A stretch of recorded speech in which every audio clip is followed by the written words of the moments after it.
So my second topic for this morning is how to interpret Hebrew poetry. O segundo assunto para hoje é como interpretar poesia hebraica. In order to understand and interpret the Psalms, you need to understand how Hebrew poetry works. Para entender e interpretar os Salmos, você tem que entender como funciona a poesia hebraica. Poetry does not communicate meaning in the same way that prose does. Poesia não comunica significado da mesma maneira que prosa faz. Now, we should not exaggerate this as though the two are completely different. Não devemos exagerar a diferença para dar a impressão que são completamente diferentes. It is better to regard poetry and prose not as opposites, but as points on a continuum. É melhor comparar poesia com prosa não como duas coisas opostas, mas como dois pontos numa uma linha contínua.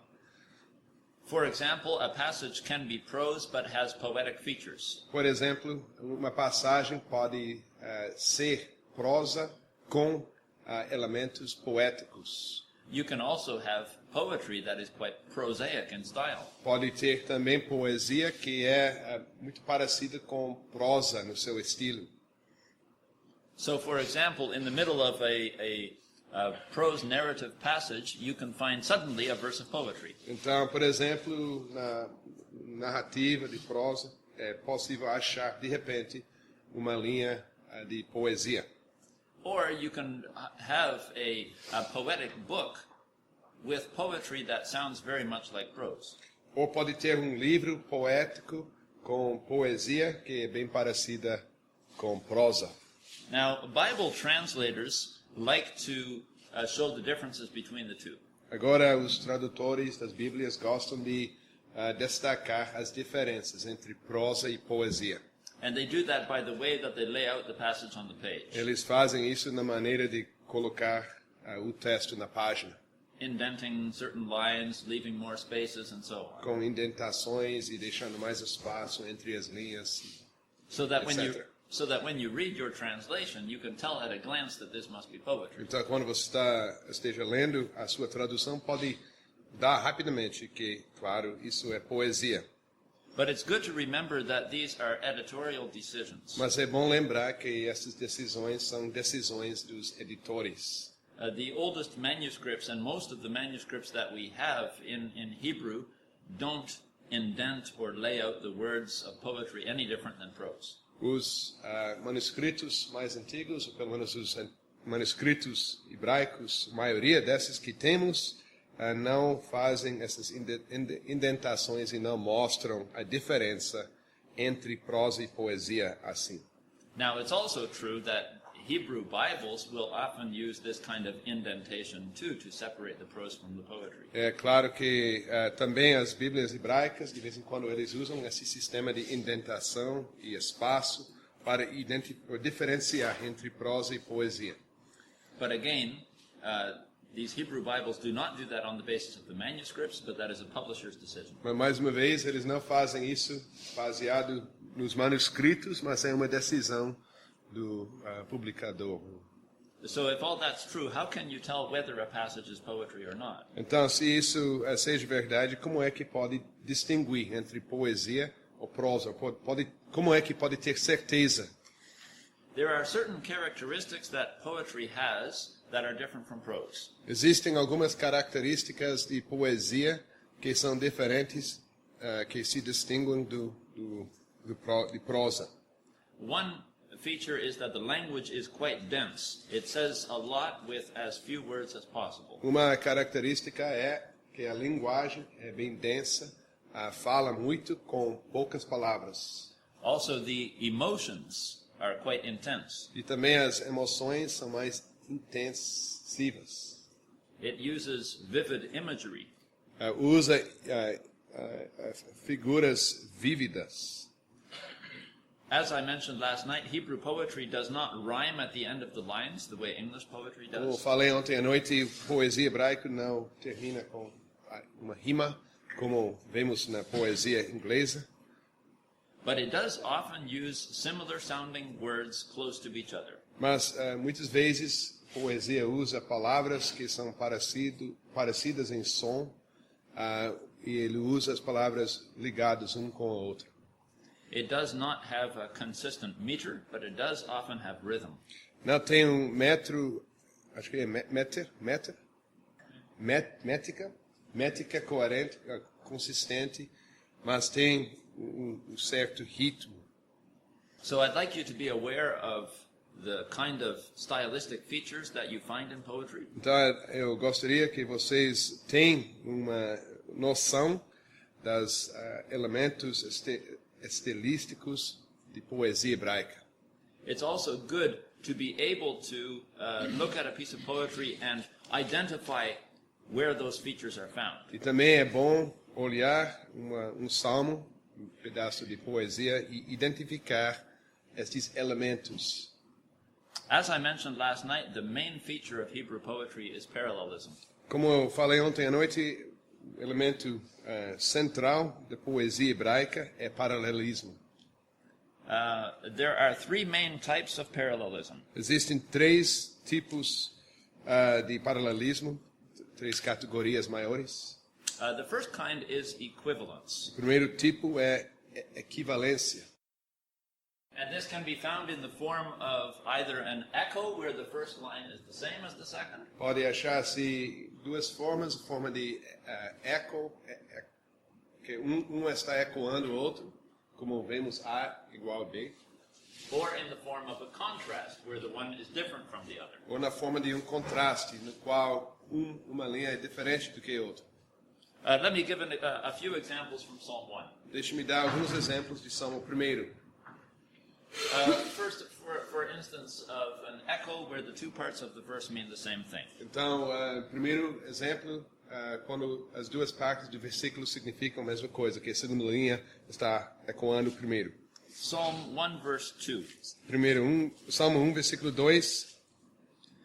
But his delight is in the law of the Lord, and on his law he meditates day and night. Antes o seu prazer está na lei do Senhor, e na sua lei medita de dia e de noite. Both parts of that verse say the same thing in different words. As duas partes daquele versículo falam a mesma coisa com palavras diferentes. Another example is verse 5. Outro exemplo, versículo 5. The wicked will not stand in the judgment, nor sinners in the assembly of the righteous. Por isso os perversos não prevalecerão no juízo, nem os pecadores na congregação dos justos. So, in both of those examples, the second statement echoes the first one. Então, nesses dois exemplos, a segunda afirmação está ecoando a primeira. And then an example of contrast, antithetical parallelism, as that's sometimes called.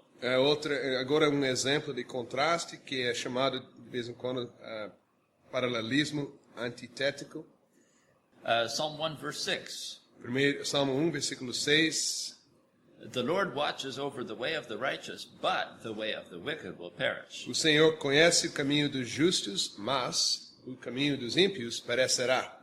Both parts of that verse mean the same thing, but they express that meaning by way of contrast. As duas partes do versículo querem dizer a mesma coisa, só que elas expressam a mesma verdade de maneira diferente, em contraste.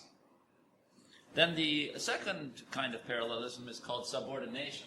Segundo tipo de paralelismo é chamado de subordinação, where the main point is found in one of them, and then this point is supported in the second one. Nesse caso, o ponto central se acha em uma parte, vamos dizer A, e este ponto central é apoiado ou suportado na segunda parte, vamos dizer o B.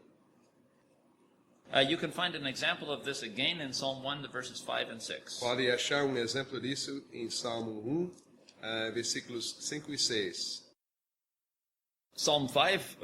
Verse 5 gives the main statement, and then verse 6 gives the reason for the statement. Versículo 5 dá a afirmação central, versículo 6 dá o motivo pela afirmação. And so that's what's meant by subordinate parallelism. The second one, verse 6, gives a subordinate clause that explains the first one. É isso que queremos dizer com a expressão paralelismo subordinado. A segunda parte, versículo 6, está dando apoio, está mais num relacionamento de subordinação a versículo 5. And you can see that with the use of the word for. For the Lord knows the way of the E righteous. pode ver isso pelo uso da palavra pois o Senhor conhece. Then the third type of parallelism is development or intensification. O terceiro tipo de paralelismo é paralelismo de desenvolvimento ou intensificação. Sometimes also called progressive parallelism. Também chamado de paralelismo progressivo. Again, you can find this in Psalm 1, verse 1. Pode ver isso no primeiro Salmo, no versículo 1. Blessed is the man who does not walk in the counsel of the wicked, or stand in the way of sinners, or sit in the seat of mockers. Bem-aventurado o homem que não anda no conselho dos ímpios, não se detém no caminho dos pecadores, nem se assenta na roda dos escarnecedores. So you see the progression from walking to standing to sitting. Pode ver a progressão de andar para detém para assentar. Now, all three of these examples that I mentioned are parallelism at the level of meaning, or semantic parallelism. Então, todos esses tipos de paralelismo são paralelismo no nível de significado, ou paralelismo semântico. A scholar by the name of Adele Berlin has pointed out that there is not only semantic parallelism, but there is also a kind of parallelism known as syntactic or grammatical parallelism. O estudioso cujo nome é Adele Berlin, ele indicou e apontou ao fato que, além desse paralelismo semântico, tem também o paralelismo sintático ou gramático. Where in the first statement there is one kind of sentence, and in the second statement there is a change to a different kind of sentence. Então, nesse caso, a primeira afirmação é um tipo, e seguida por outra afirmação que muda o tipo de afirmação. You can find an example of this in Psalm 113. Vamos olhar em Salmo 113, pode achar um exemplo disso. Verses 4 and 5. Versículo 4 e 5. In verse 4, you have a statement. Em versículo 4 tem uma declaração, uma afirmação. There it says, "The Lord is high above all nations, his glory is above the heavens." Excelso é o Senhor acima de todas as nações e a sua glória acima dos céus. In verses 5 and 6, you have much the same point made, but there's a change from a statement to a question. Versículos 5 e 6 vemos que as palavras estão revelando a mesma coisa, basicamente, mas não tem uma afirmação, tem agora uma pergunta. Who is like the Lord our God, who dwells on high, who humbles himself to behold the things that are in the heavens and in the earth? Quem há semelhante ao Senhor nosso Deus, cujo trono está nas alturas, que se inclina para ver o que se passa no céu e sobre a terra? Verses 5 and 6 are what's called a rhetorical question, where the answer is obvious. Versículos 5 e 6 são uma pergunta retórica, no qual a resposta é óbvia. The answer is no one, and so the question repeats the idea of the preceding statement. A resposta é ninguém. Então, a pergunta está repetindo aquilo que já foi falado em versículo 4. So that's what's called grammatical parallelism, where you can get the same idea across with different types of grammar. E isso é chamado paralelismo gramatical, no qual você pode comunicar a mesma coisa usando tipos diferentes de gramática. Now, with all of this in mind, let's have a closer look at Psalm 1. I have a handout that shows how this psalm is structured in the Hebrew. Com tudo isso na sua mente, vamos dar uma olhada ao primeiro salmo. Eu tenho algo para ser distribuído aos irmãos. Now, as you can see on this handout, you see the verse numbers 1 through 6, which are the verses of the psalm. Neste papel você pode ver a indicação dos números dos versículos 1 até 6. You can see verses 1, 2, and 3 on the left-hand side. Pode ver o versículo 1, 2, 3 no lado esquerdo. And then on the right-hand side, you have verse 4. No lado direito tem versículo 4. And then underneath that at the bottom of the page you have verse 5 and then verse 6. E debaixo disso tem os versículos 5 e versículo 6. And all of that has to do with what I see as the way this psalm is structured. Tudo isso tem a ver com a minha interpretação da estrutura deste salmo. Now you will also see that within each box I have indented some of the lines. Agora pode ver que em cada quadro eu fiz uma indentação e algumas linhas. Look, for instance, on the left-hand side at verses 1 to 3. Olha, por exemplo, no lado esquerdo, versículo 1 até 3. Verses 1 to 3 all describe the same man. Versículo 1 até 3, todos estão falando sobre o mesmo homem. Ashrei Ha'ish Asher. Ashrei Ha'ish Asher. And then follows a threefold description of that man. E seguido com uma descrição tripartita desse homem.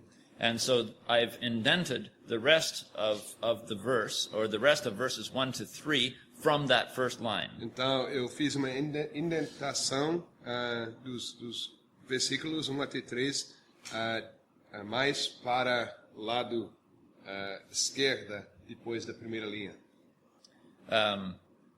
Notice also that verse 1 has 3 parallel clauses that are all the object of Asher.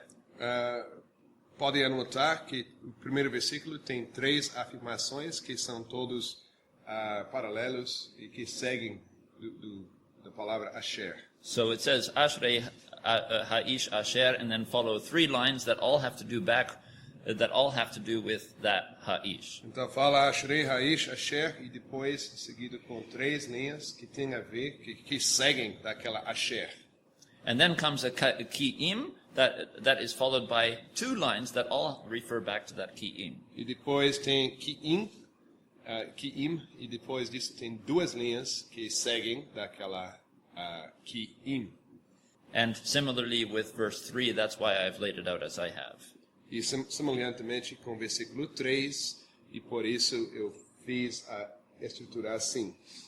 Now there's something else that I would like you to notice in that box with verses 1 to 3. É outra coisa que eu quero indicar a vocês naquela quadro que tem versículos 1 até 3.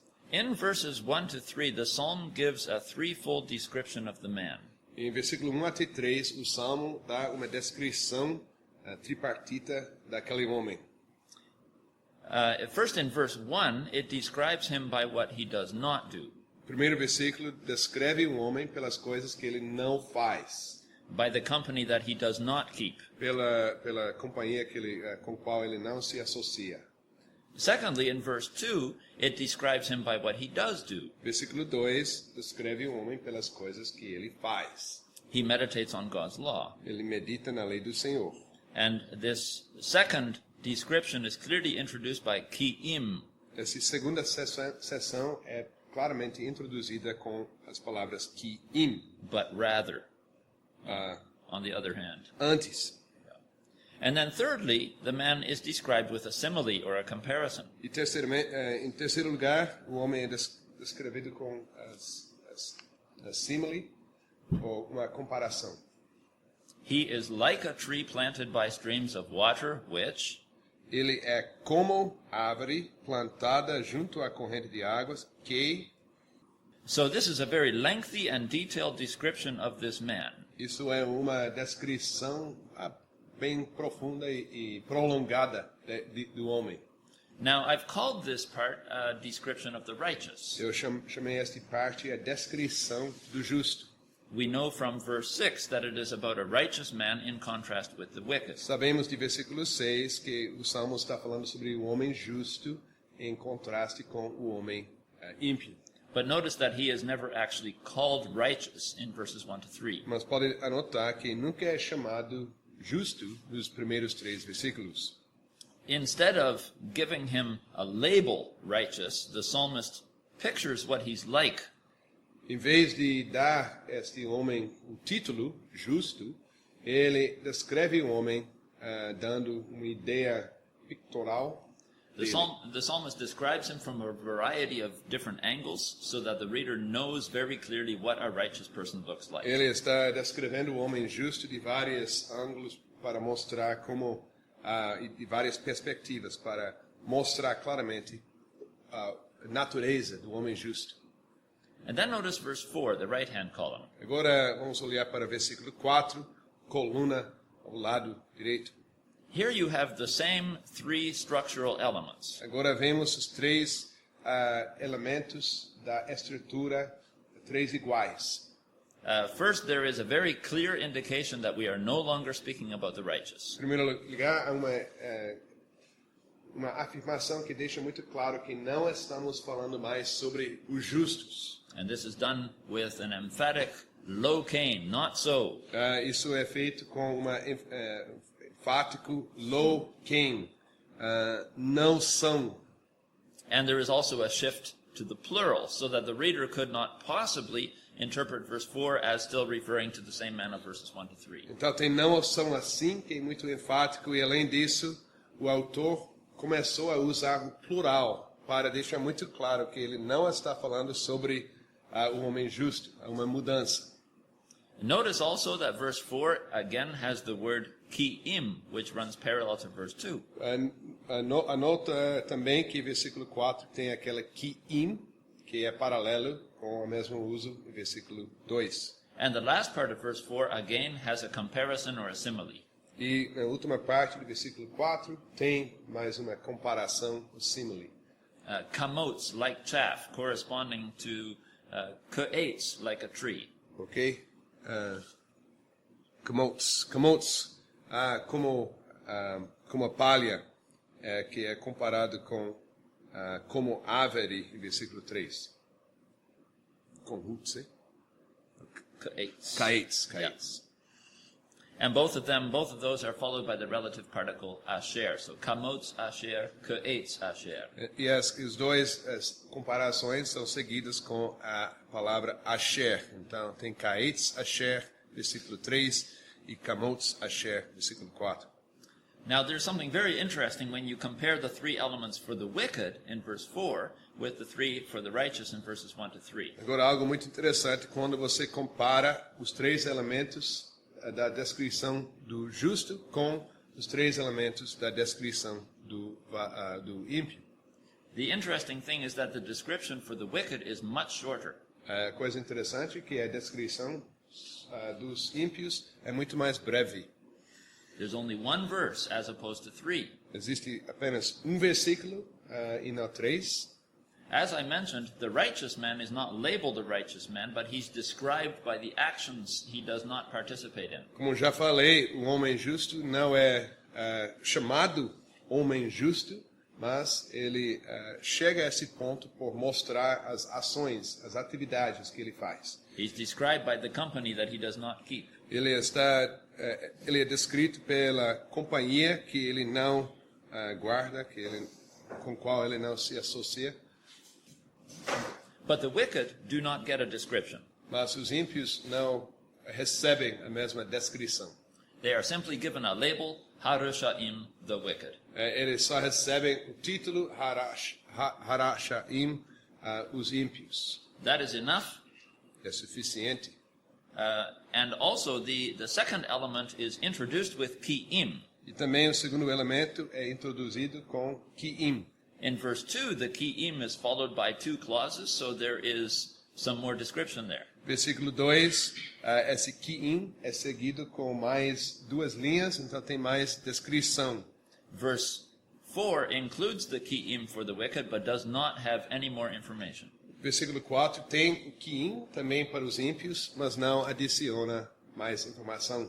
So with the wicked man, the psalmist jumps straight to the third section, the comparison. Então, no caso dos ímpios, o salmista pula diretamente para a terceira parte, a comparação.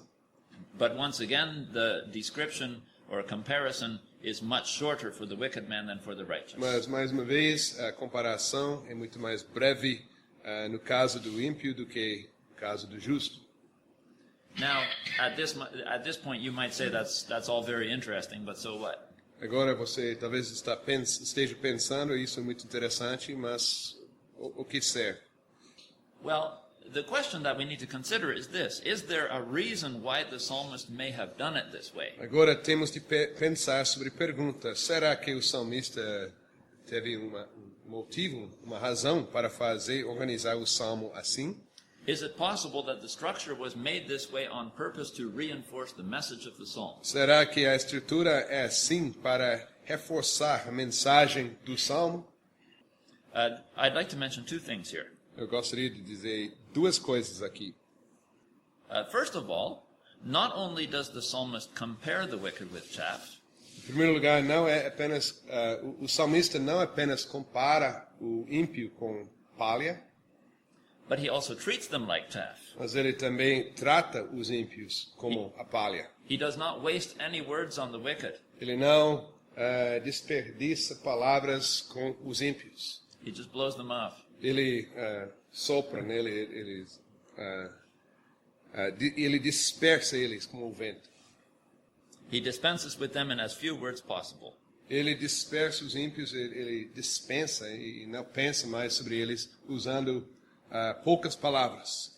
Now, if that's the case, then it's also possible to indulge in a little bit of speculation. Então, se for o caso, também é possível nos deleitar em um pouco de especulação. It's possible that the word ruach in verse 4 is a play on words. É possível que a palavra ruach, em versículo 4, é truque de palavra. That's the verse which says, they are like chaff which the wind blows away. Isso é o versículo que diz como a palha que o vento dispersa. Not only does wind literally blow chaff away, O vento literalmente dispersa palha, but in a figurative way you can also translate ruach as spirit. mas além disso, na maneira figurativa, pode traduzir a palavra ruach como espírito.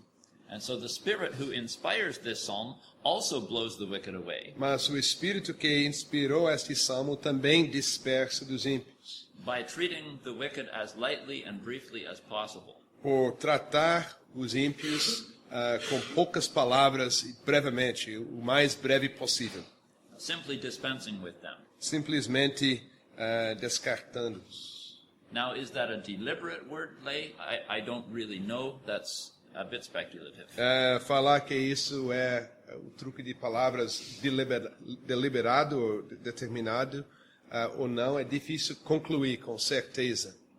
There's a second thing that I'd like to mention, Segunda coisa que eu quero dizer and that is that verse 5 begins with the word therefore. é que versículo 5 começa com a palavra por isso, as palavras por isso. And with the word therefore, it introduces the verdict. E com a palavra por isso introduz acho que veredito. All of the preceding being true, therefore the wicked will not stand in the judgment. Uma vez que tudo que já foi falado é verdade, por isso os perversos não prevalecerão no juízo. So this is all said in the context of judgment. Tudo isso é falado no contexto de juízo. And as you perhaps know, one of the ancient images for judgment is being weighed in the balance. E como vocês sabem, dos figuras antigas para falar sobre juízo é a balança. So imagine the two columns that I've printed on your page as the two sides of a balance. Agora imagine as duas colunas no seu papel como estando na balança. When the wicked are weighed in the balance, they are found wanting, they are too light. Quando os ímpios estão na balança, eles estão faltando, são carentes, eles são leves demais. And the psalmist achieves that by using very few words for the wicked so that they are very light, treated very lightly. O salmista consegue mostrar isso por falar muito pouco sobre os justos e eles aparecem então muito leve na balança. The psalmist treats the wicked in a way that shows that there is no substance to them. O salmista lida com os ímpios de tal maneira que ele mostra que eles não têm substância.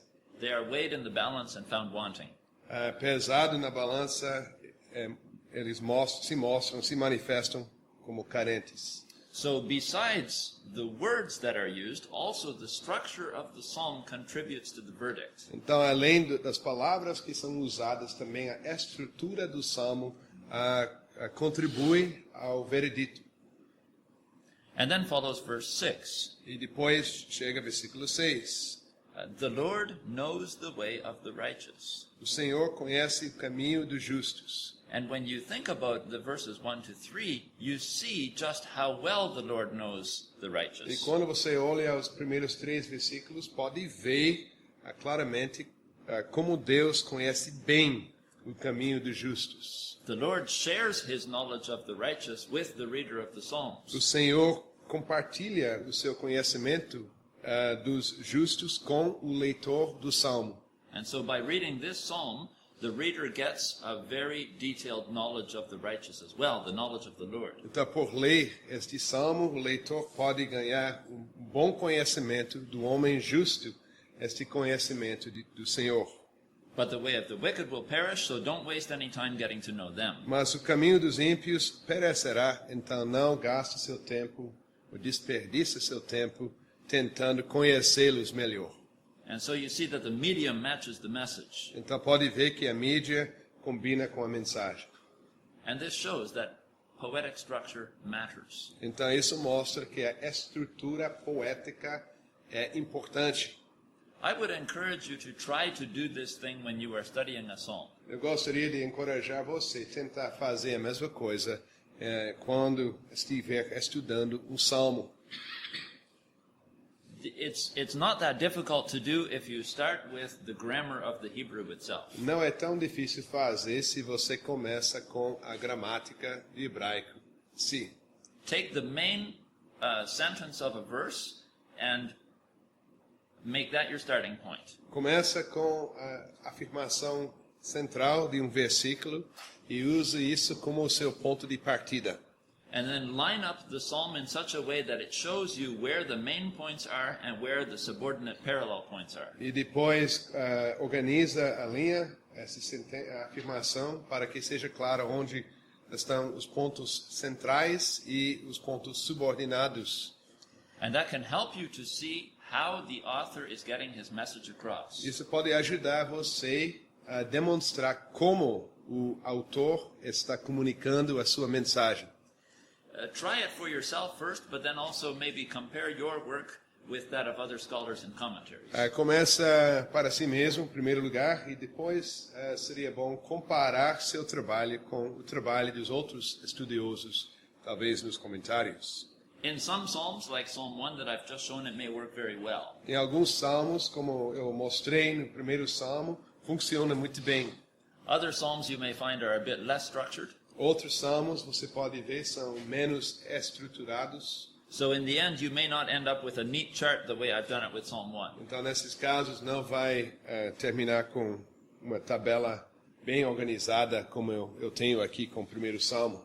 But at least go through the first step of identifying what are the main points and what are the subordinate supporting points. Mas é importante começar com uma lista dos pontos centrais e os pontos subordinados. And that will help you to figure out what the main message of the psalm is and how the psalmist supports that message. Isso pode ajudar você a entender qual o ponto principal do texto do salmo e como o autor apoia a conclusão principal. You can imagine that if you have a chart like this for Psalm 1, you can very quickly come to the theme of your sermon.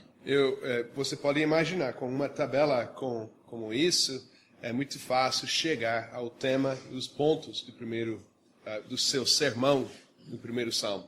Not that your theme has to be the same for every single sermon, but at least you can see where the main message is. Não é que o seu tema tem que sempre estar igual em toda mensagem, mas pelo menos dá para ver onde está a mensagem principal. Now, in some psalms, the psalmist may do what I've shown you here, using the structure of the psalm to get the message across. He may use this. In some psalms, Em alguns salmos, o salmista vai usar também a estrutura para ajudar na comunicação da mensagem principal. in other psalms, maybe the structure is not the most important thing. Em outros salmos, talvez a estrutura não será a coisa mais importante.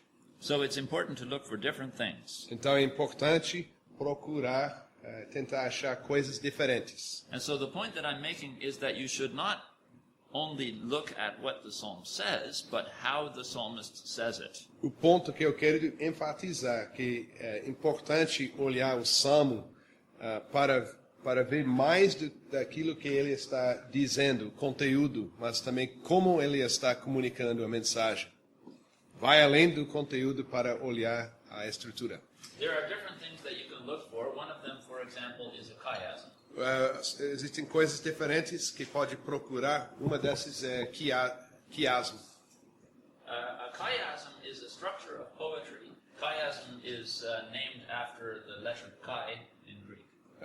Quiasmo é uma estrutura de poesia, é chamado baseado na kai do grego.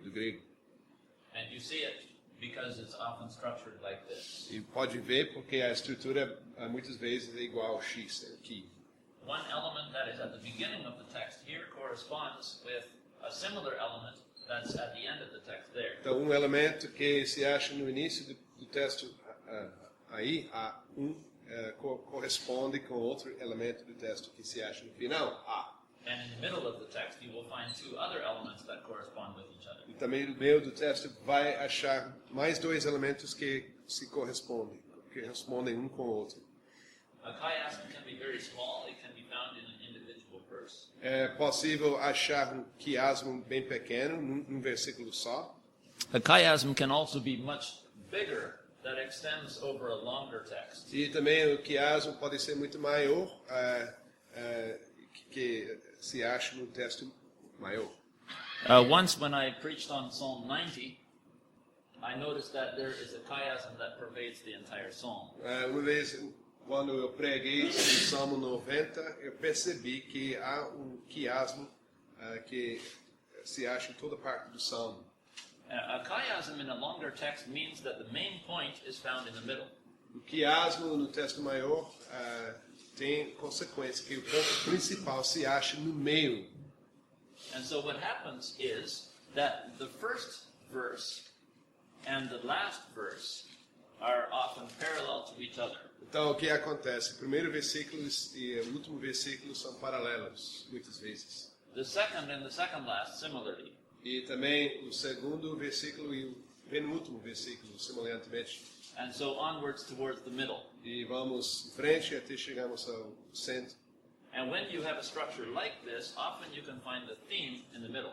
Então, nesse caso, para achar o tema, tem que ir para o centro. And you can find the different points of your sermon in the supporting elements. E pode achar os pontos do sermão nos elementos que sustentam o tema, o apoiam. Now, the challenging thing, of course, is to explain this all to a congregation in a short sermon. Agora, o desafio é explicar tudo isso à congregação numa pregação breve. But the way that I did that was in my introduction I used an illustration. Mas eu fiz da seguinte maneira: na introdução eu usei uma ilustração. I used the example of throwing a stone into a pool and having a ripple effect. Eu usei o exemplo de atirar uma pedra na lagoa e tem, como chama? As ondas. Só ondas? Yeah. Os ciclos de ondas. So when you Em inglês tem outra palavra. So when you throw a stone into the middle of the pool, the stone lands in the middle of the pool, but the circles go out. Então, quando você coloca ou atira uma pedra no meio da piscina, a pedra fica no meio, mas as ondas vão mais para as beiras. And then I said to the congregation, that's how this psalm works. The main point is found in the middle. Então, eu expliquei à congregação que este salmo funciona assim, o ponto principal se acha no meio. And then the supporting elements of the psalm flow out from that. Então, os elementos que sustentam aquele tema estão saindo do tema, assim como as ondinhas. And so you see that both Psalm 1 and Psalm 90 have structure, but the structures are very different from each other. Então, pode ver que o primeiro salmo e esse salmo 90, os dois salmos usam estrutura, mas a estrutura é bem diferente. There are also other things that you can look for. existem outras coisas que podem achar. One is called merismus. Outro é merismo. You can find an example of this in Psalm 49, verse 2. Pode achar um exemplo disso em Salmo 49, versículo 2. Both low and high, rich and poor together. Tanto plebeus como os de fina estirpe, todos juntamente, ricos e pobres. Low and high are opposites, and rich and poor are opposites. Plébios e fina estirpe, em verdade ele está falando sobre baixos e altos, são opostos, e ricos e pobres são opostos.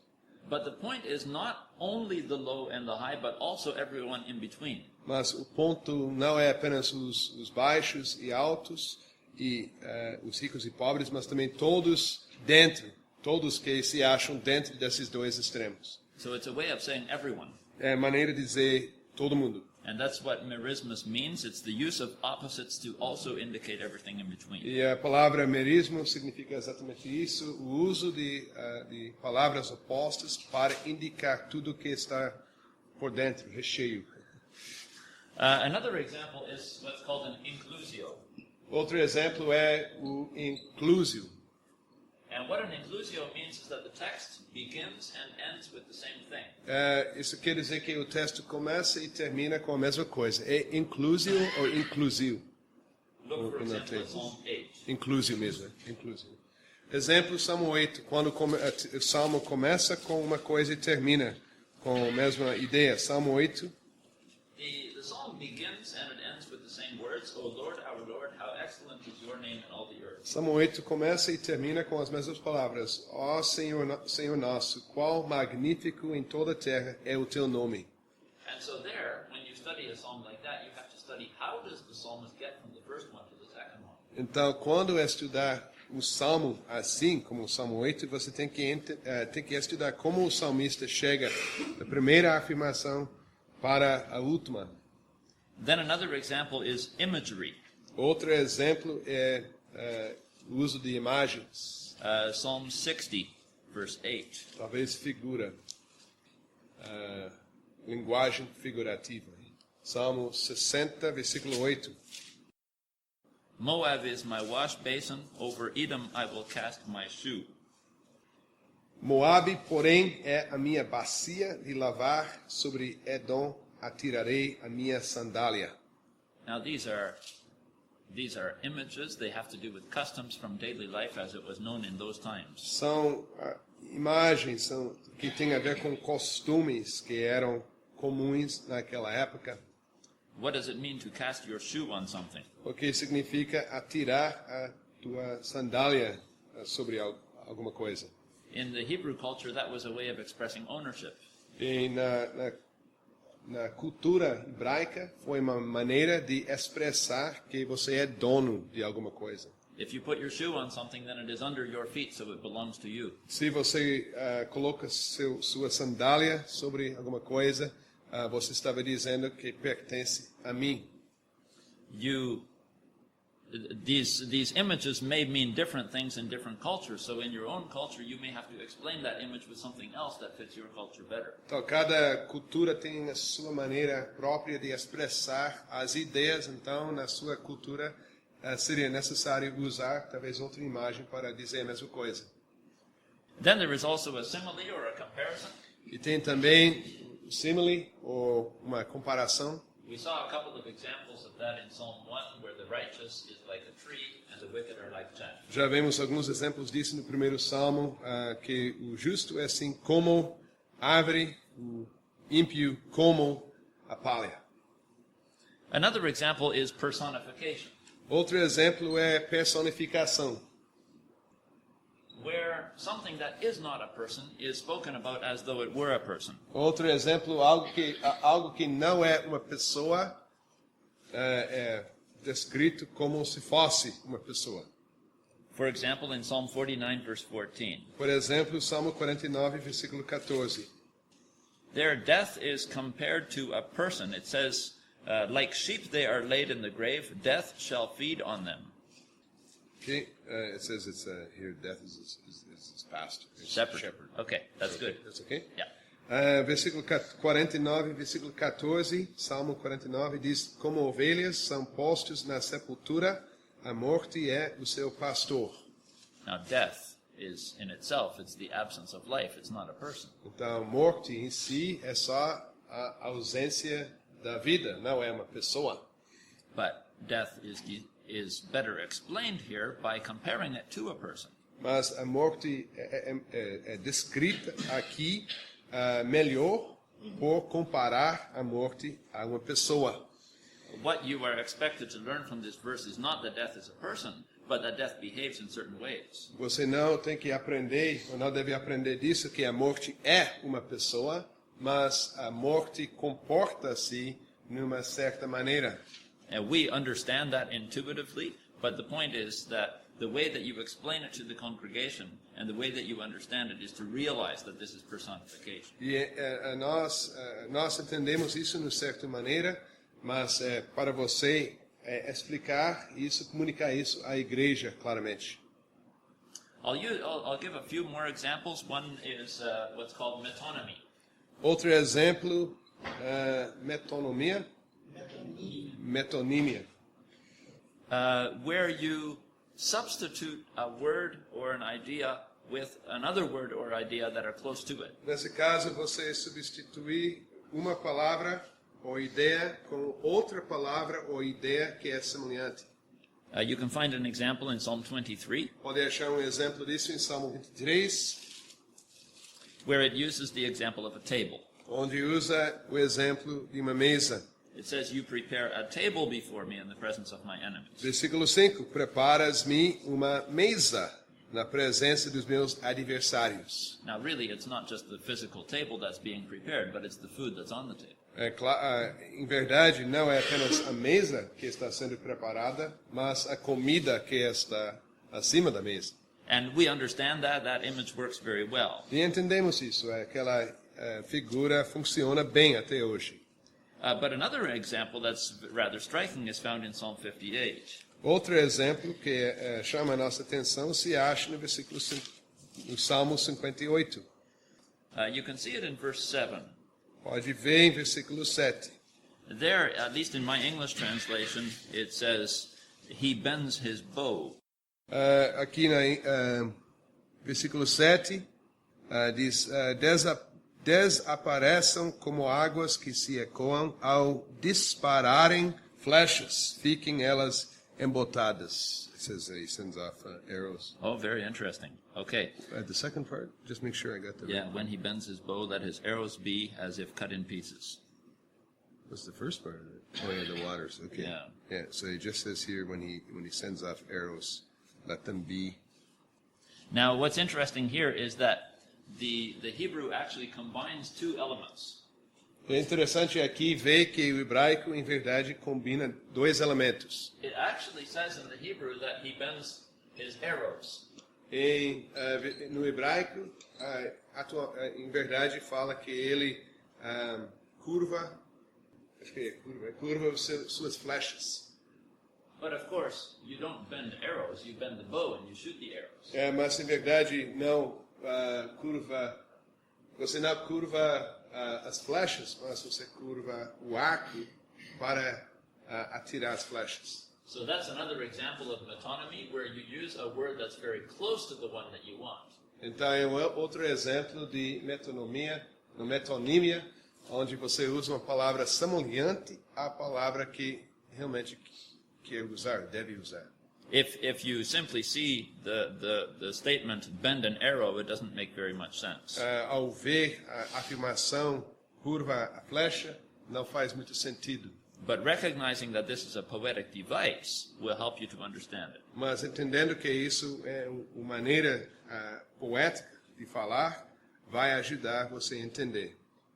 And then one more that you can sometimes find in Hebrew poetry is irony.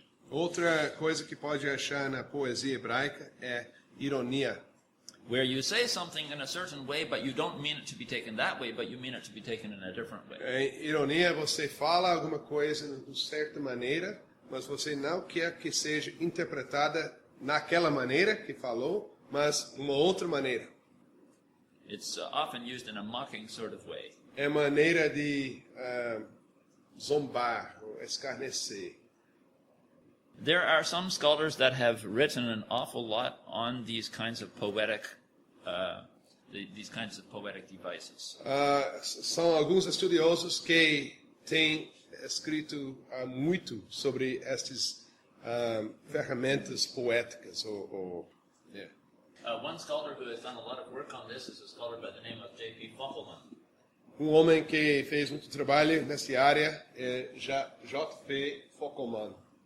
So he is interested in the way that Hebrew poetry works and the way that poetry brings the message across. Ele se interessa na maneira que a poesia funciona, a poesia hebraica, e os métodos que são usados. One of the things that he does a lot of is counting the number of syllables in lines. Uma coisa que ele faz muito é ele está contando o número das sílabas nas linhas.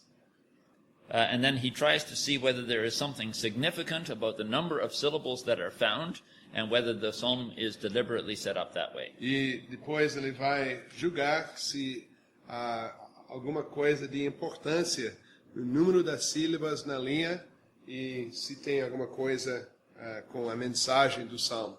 Tem a ver com a mensagem do salmo. I'll give an example from Psalm 1, verse 1. Eu vou lhes dar exemplo de Salmo primeiro versículo. If you see the way that he lays out Psalm 1, verse 1, you will see a series of numbers that looks like this. Quando ele escreve sobre o primeiro salmo, primeiro versículo, vai ver uma série de números, que é assim como eu estou colocando no quadro branco neste momento, 2.2.2, 1.2.3.3, 3.3.1.2 igual a 24. Now, what does he mean by all of these numbers? O que ele quer dizer com todos esses números? Well, he means that if you look at the first line of verse 1, ele quer dizer que, se olhando para a primeira linha do primeiro versículo, that line falls into three sublines. That verse falls into three sublines. Aquele versículo tem 3 sublinhas. In that first subline, you have three words. The first word has 2 syllables. The second one also has 2, and the third has 2. Na primeira sublinha tem 3 palavras. Cada primeira palavra tem 2 sílabas. A segunda palavra tem 2 sílabas. A terceira também com 2 sílabas. And the second subline has a word with 1 syllable, and then another word with 2, and another word with 3, and another word with 3. Então, a segunda sublinha tem uma palavra com 1 sílaba e outra com 2 e outros com 3 e 3. And so by the time you come to the end of the line, you have a total of 24 syllables. Então, quando chegar ao final da linha, você tem o total de 24 sílabas. And then he sometimes groups verses together to form a bigger category called a strophe. E de vez em quando ele junta alguns versículos para formar uma categoria maior, que é chamado de estrofe. So you would add together the number of syllables for verse 1, verse 2, and verse 3 to come to a grand total number of syllables for that strophe. Então você somaria o total das sílabas no versículo 1, versículo 2, versículo 3 para chegar ao grande total de número de sílabas no estrofe. Sometimes you don't find very interesting results. Muitas vezes, de vez em quando, não vai achar resultados muito interessantes, não. But other times you do. Other times suddenly you see that all the strophes are exactly the same size to the very same syllable. Mas muitas vezes você vai achar coisas bem interessantes, que muitas vezes os estrofes são exatamente o mesmo número de sílabas. And that suggests that since you could only achieve that by very mathematically and methodically writing your psalm that way. Uma vez que é só possível chegar a tal coerência por usar as habilidades matemáticas e bem sistemáticas. In some cases, the psalmist must have done this on purpose. Em alguns casos, parece que o salmista fez isso de propósito. Now, in the end, am I suggesting that you should do this as ministers, count all the syllables and check to see what numbers they have? No final das contas, será que eu estou sugerindo que vocês, como pastores, devem fazer isso? I don't think so. If there is something significant about it, then the chances are good that you can find it in a commentary somewhere. Eu acho que não. Se existem algumas coisas assim interessantes, é muito provável que vai achar alguma coisa escrito sobre isso nos comentários. But again, it reinforces the point that it's important to study the Hebrew text as it's laid out. Mas isso enfatiza o ponto que é importante estudar o texto hebraico como recebemos, como foi escrito. All these kinds of things only work in the Hebrew of the original language. They don't work in translation. Todas essas coisas só funcionam quando você está usando o hebraico da língua original e não funciona mais quando você usa as traduções. This is not the only thing that Fockelman does.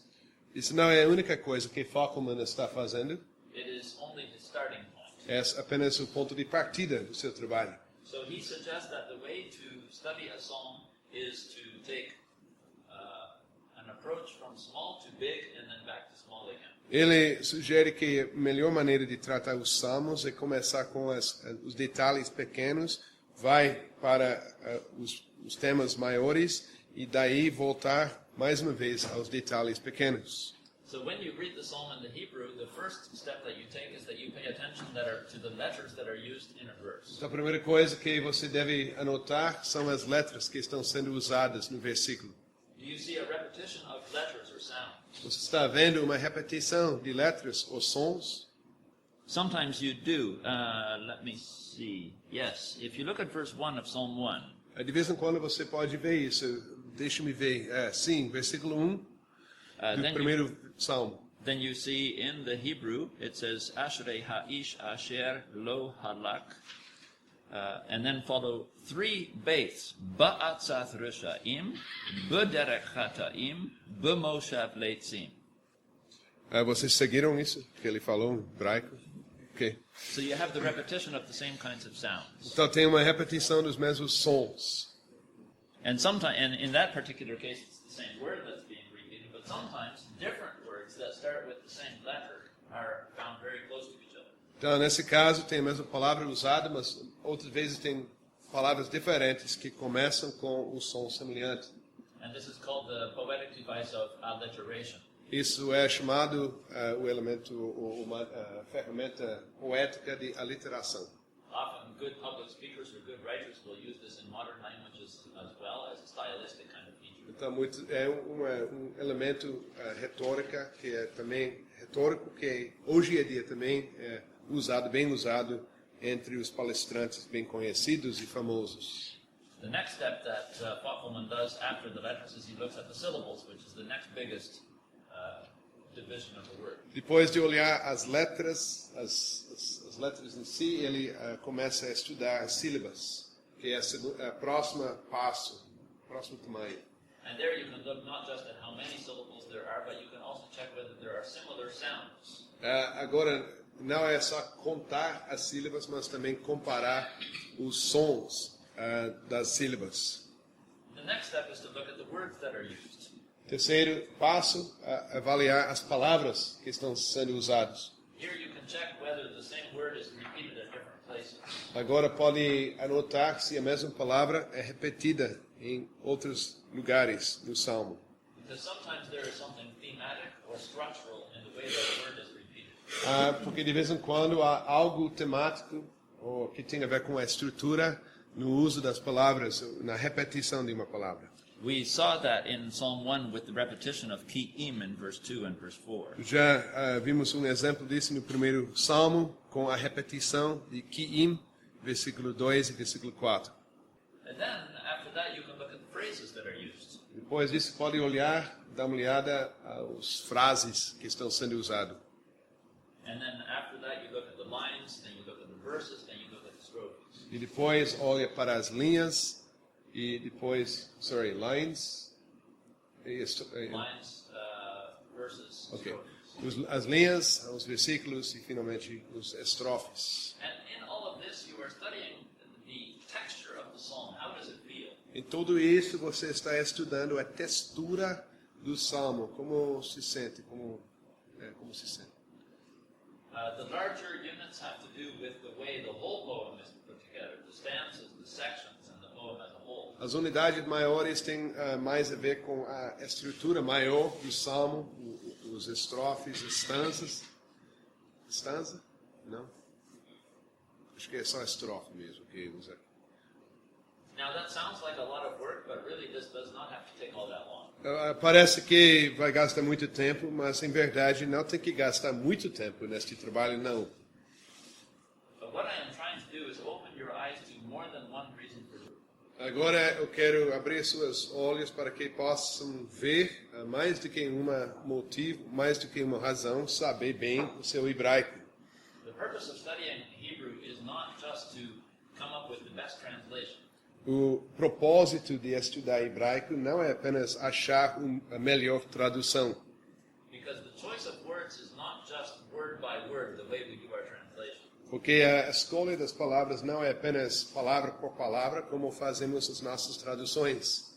This is poetry, and the only way to see how it works as poetry is to look at how these Hebrew words are put together. Isto é poesia, e a única maneira de realmente estudar poesia é estudar também o relacionamento entre as palavras hebraicas. Poetry is one of the most difficult things to translate from one language into another. Poesia é a coisa talvez mais difícil para traduzir de uma língua para outra, um idioma para outro. When you translate Hebrew poetry into English or into Portuguese, for that matter, you can know what the words say. Ao traduzir a poesia do hebraico para português ou inglês, você pode saber o que significam as palavras na sua cabeça. But in translation, the poetic feel of the passage is often lost. Mas na tradução, muitas vezes você vai perder o sentido poético das palavras. And that is something that you can see again when you study the Hebrew. E você pode voltar a ter esse sentido quando você estudar o hebraico. And when you see it, then you can also share it with the congregation. E ao ver isso, você pode compartilhar com a congregação. Not that you have to give a very technical, poetic reading, Não tem que dar uma leitura bem técnica, poética, but you can see things in the Hebrew that the readers of the English or the Portuguese cannot see.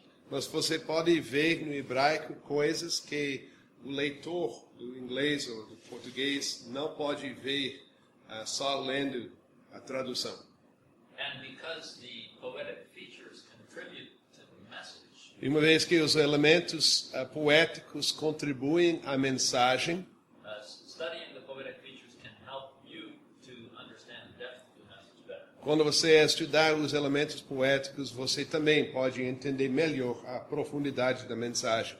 So again, I would not say spend an awful lot of time on these things.